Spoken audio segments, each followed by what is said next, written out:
సమయానికి లేకపోవచ్చు, కానీ చంద్రశేఖరరావు లాంటి వాళ్ళు తెలిసి బలిసి కావాలని ఈ లెక్కలకు రాలేదు. వస్తే సంచి బియ్యం వండితే వాళ్ళు తినంగా మిగులుతుంది, మొత్తం వాళ్ళ జాతి తిన్నా కూడా మిగతాళ్ళకి మిగులుతుంది, లెక్క తెలుస్తుంది.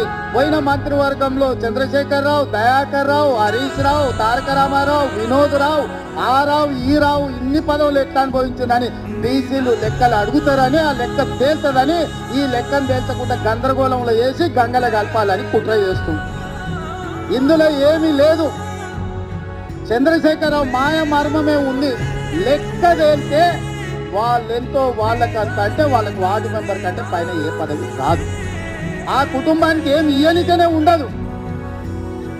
ఇవాళ రేవంత్ రెడ్డి నువ్వు కూడా రెడ్డి ఉండొచ్చు. అప్పుడప్పుడు ఒక ఆయన అంటుంటాడు, ఈయననే ఆఖరి, ఈయననే చివరి, ఈయననే మొదటని. నాకేం పర్వాలేదు, ఆఖరి అయినా పర్వాలేదు. నా నాయకుడు ఇచ్చిన మాటను